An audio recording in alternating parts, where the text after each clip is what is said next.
Hi, welcome back to Guessagaingaming, playing Surviving the Aftermath.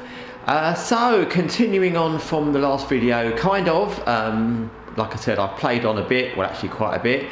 I haven't actually built any new buildings, I don't think.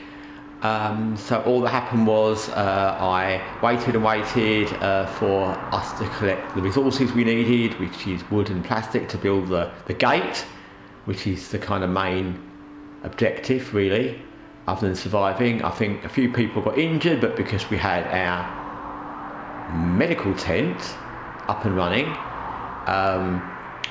they were healed or fixed or whatever it was, cured, all those things. I think a few people were irradiated as well. That happens quite often actually, because there's pollution all over the place.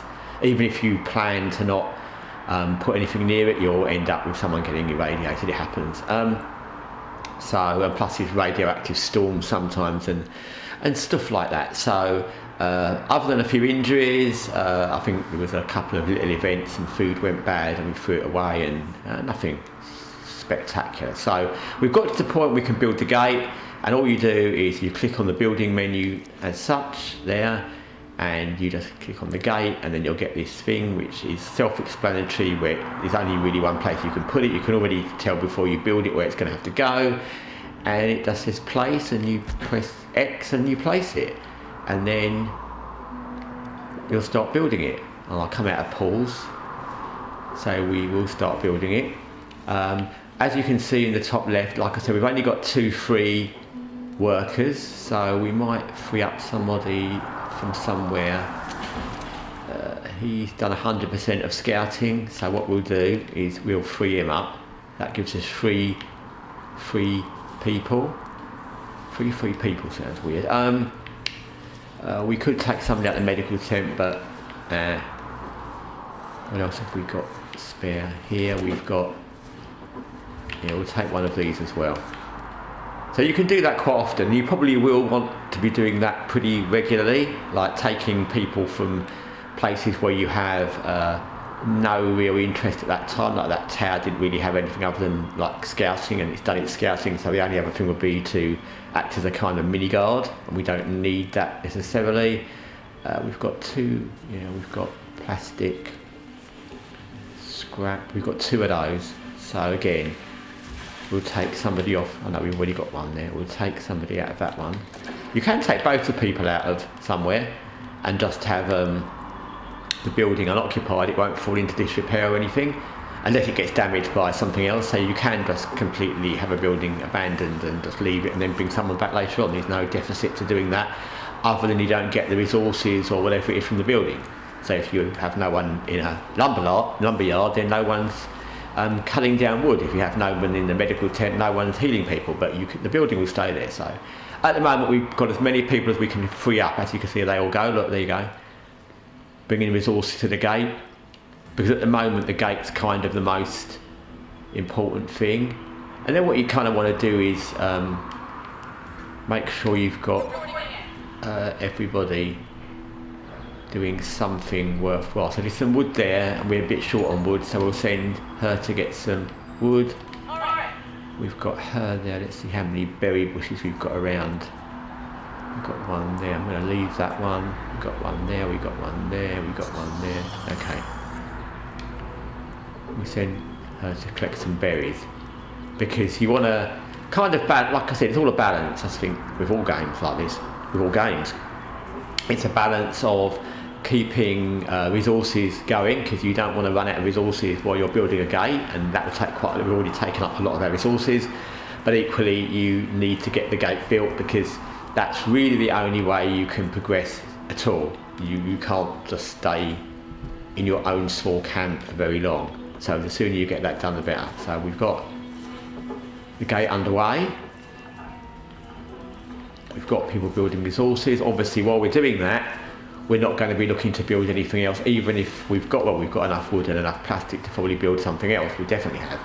But we won't be building anything new, because that would take away someone from gate duty. And we'd rather build up resources. You will find times, not just during winter, but during times things get damaged, you'll want to build different buildings, where, especially early on in game, you'll need stored resources. You'll suddenly find you want a lot of something. So just because you've got some spare, and what we've got spare is not much actually in the context of this game, you don't just think, oh, I'll just build something for the sake of it. So we're still doing that. The thing that we will need to be thinking about soon is food that's not coming from berry bushes, because that's kind of the only food we've got. It looks, there you go, we've got a, I'm not sure why we build a fence around it, because don't know who's going to be falling into that, but there you go.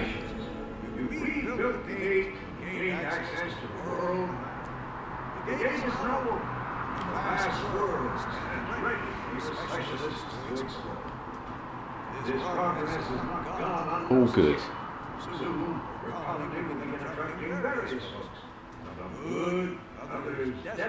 Some tricksters, and those who just want to see you destroyed. So there you go, we've built the gate, and as that narration guy was saying, if you heard or didn't, I'll tell you.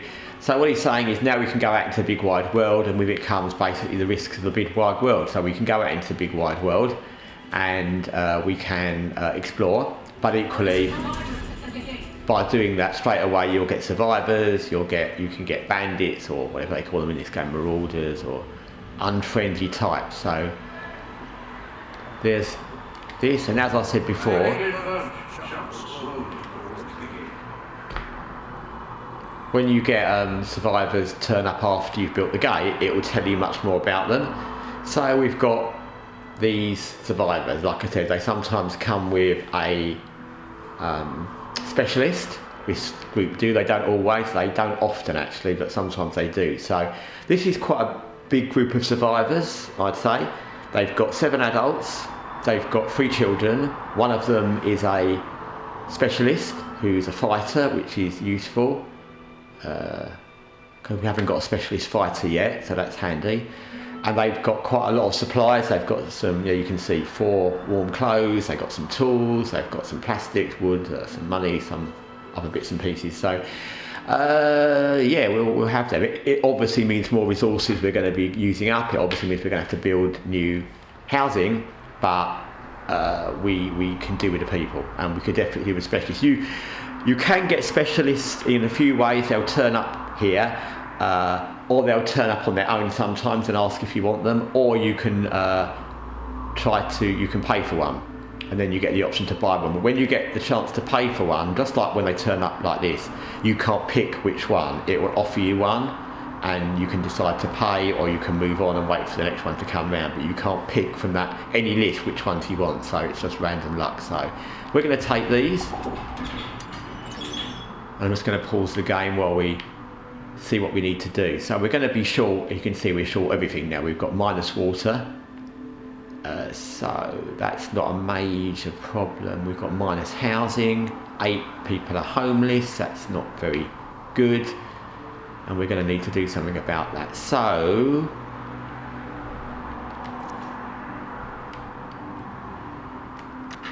I think we'll build an emergency shelter, because it's going to house more people at the beginning than a few tents. So we'll just put that there. Always be aware that when you're doing this, because sometimes you forget that you do need the resources. So don't just click, click, click, and then think, oh no, I've run out of things. So I think we'll put another one there. Like I said, because of the fact I'm playing this game as a kind of series just to show how the game works, I'm not thinking aesthetically how the colony will look. If I was doing one myself, I would have probably, thought slightly more about the layout. Maybe I wanted the industry areas up there and the housing here and the storage here, but I'm not doing it like that. So when you do yours, you can give it more thought than I have. So also we need more water. No, we want water.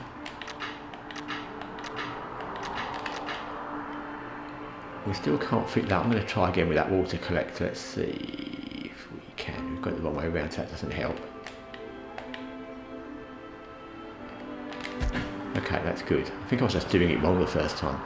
So that's there. You can see what that is. It will be a water collector with the little bridge out, and they collect water. It's not amazing amounts, but it's something, and it will do. And it was free because we didn't use resources. We still had that from the things we got free when you start off, and by free I mean you didn't have to use resources for them. So that's all good. So we're doing that. Like I said, we've still got the food issue because we're not making any food other than collecting berries, and that's going to be a problem kind of soon. As you can see at the top, we've now got one more specialist in that little bar. I think it's maybe, yeah, we could have more than 8. I thought it was 8, but it's actually, I think, 10 you can get. So anyway, we've got one more, and that one came along pretty simply. They'll come along, but you'll end up having to pay for some. That's why the money's useful. So that's that. The other thing we can do now, which is the main reason to build the gate, other than getting new survivors, is you can then go out into the big wide world.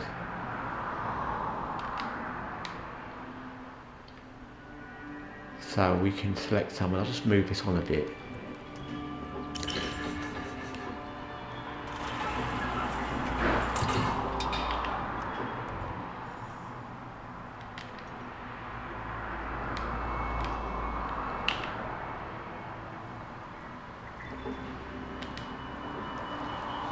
So when you want to send someone out into the world, you do this. You can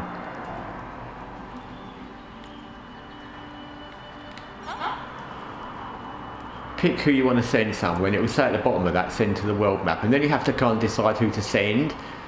And there's no obvious one. The scout, like I said, let's just go back to the map because I was just checking what was there a minute ago to think of who to send. So you can send a scout, and they'll look into the next nearest sector. You can send a scavenger to scavenge, or research to research this. There's not much point in sending the fighter because, number one, there's nothing to fight there, and secondly, because I would always suggest keeping someone that's not necessarily a fighter but good with fighting in your colony, because you can be attacked by people at the gate and marauders, or you can be attacked by animals, which happens more often than marauders. But so I think we're going to send her because she's the most useful one, kind of.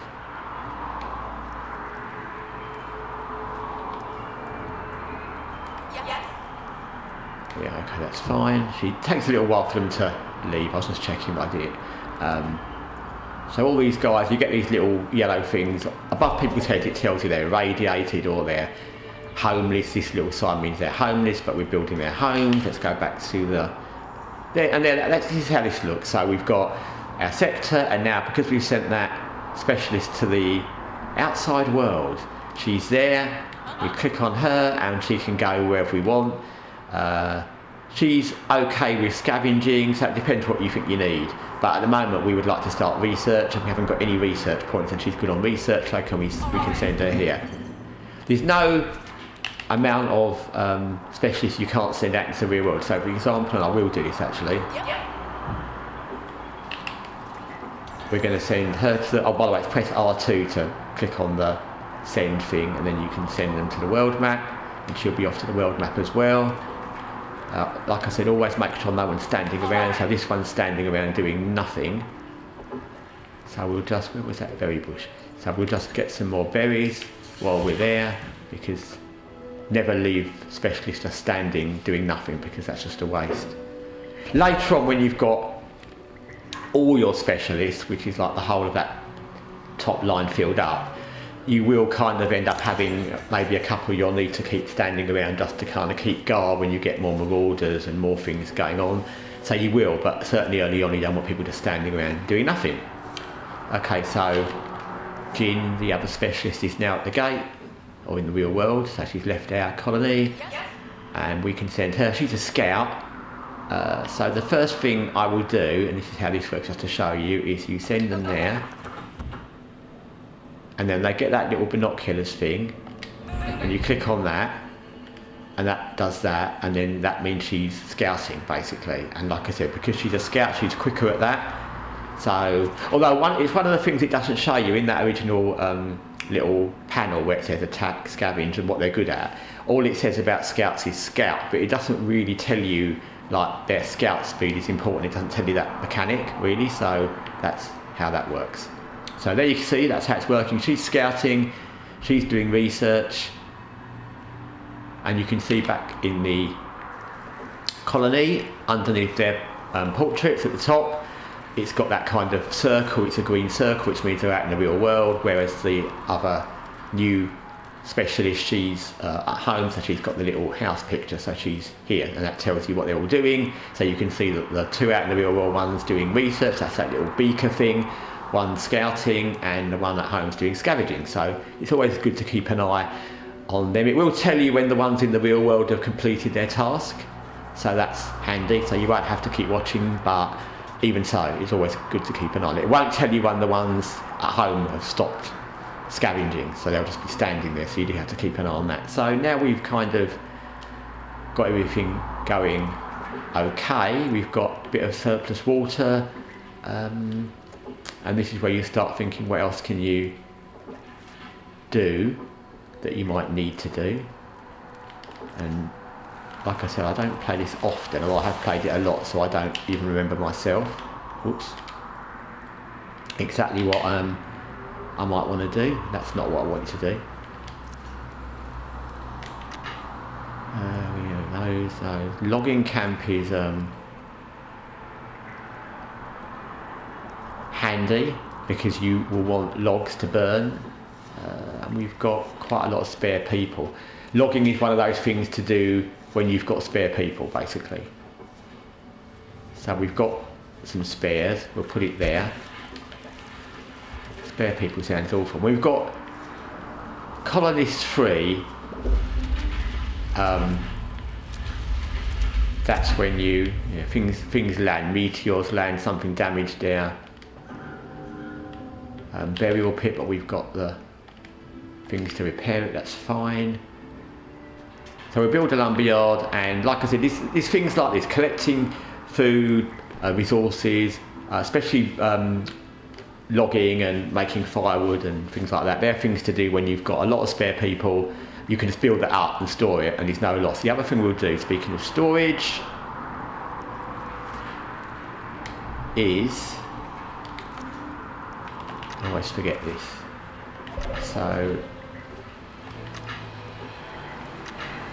somewhere here, yeah, warehouse, and that's a thing you want. That's quite important because that I'm just going to go to pause. That what that does is it stores all the things you pick up in the real world, so like anything, clothes, weapons, fuel, all that kind of thing. You'll need fuel. There are cars which you can use in the real world and bring back to your colony later on. So there's you can have a garage, there's lots of things later. So a warehouse is very useful. I would always recommend you put a warehouse somewhere safe. And what I mean by that is don't put it like back there, because you don't know what's going to happen. There can be a disaster, animals can attack it. Oh, there's some scrap metal, that's interesting. You want it somewhere where it's easily defended, so somewhere either in the centre of your town or where you've got defences, like you can build a watchtower right next to it or a scout tower or whatever. So we've got that. So back to the real world, it says specialist ready for action, so we'll switch back to the real world, and we can see that Jin has finished her business, her scouting, and there you go, we can see what's in there. So okay, that's a good array. We've got a research thing, again it's just a museum, there's no danger. We've got some houses with some medicine. Medicine is very important, and so are antibiotics and all those kind of things. And there is weak bandits, which we could attack with our fighter, or even with one of these actually, because they're weak, but we won't worry about that yet. So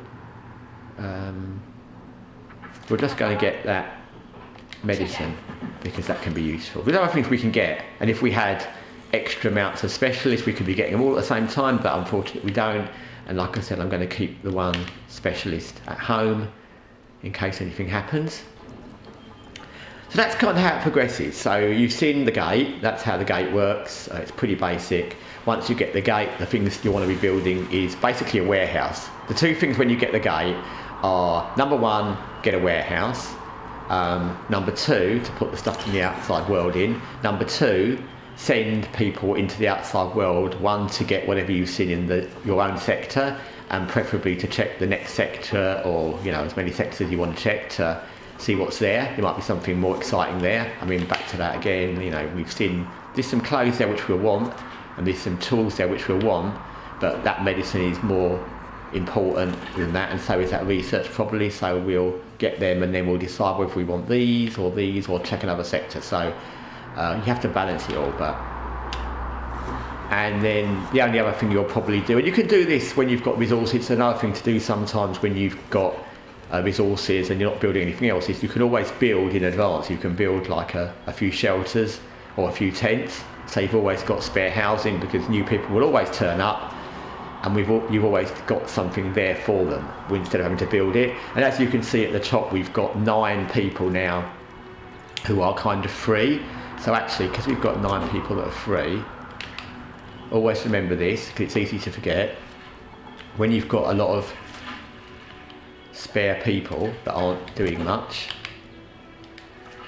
give them jobs, because they don't need to be carrying stuff, and we're not building anything much, so there's no harm in building up your resources. So when you've got a lot of extra people, give them extra jobs. 5 people carrying is enough. It's certainly enough for this size of colony. And now I think we've got all our places that are manufacturing or recycling. They're all fully staffed. You see there, by the way, if you're wondering what that is, that's our colonist her workplace is the gate. So you automatically get a colonist who's like the gatekeeper, the guard, whatever, and they have a weapon, like a crossbow.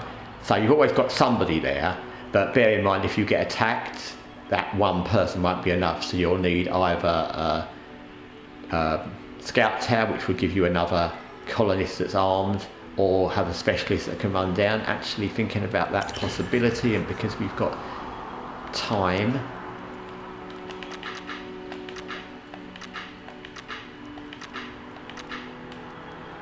we will put a scout tower here, and the reason I'll do that is, like I said, it'll give us an extra armed colonist, just in case.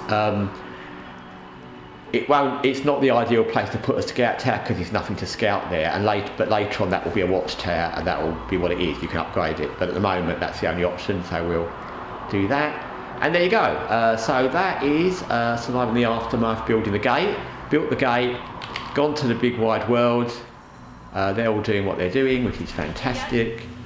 She's got 3 hours to go because she's quick on researching. With a lot of research, she's got 3 days to go because she's not that quick on scavenging, but it is what it is. You can't have everyone, no one is good at everything.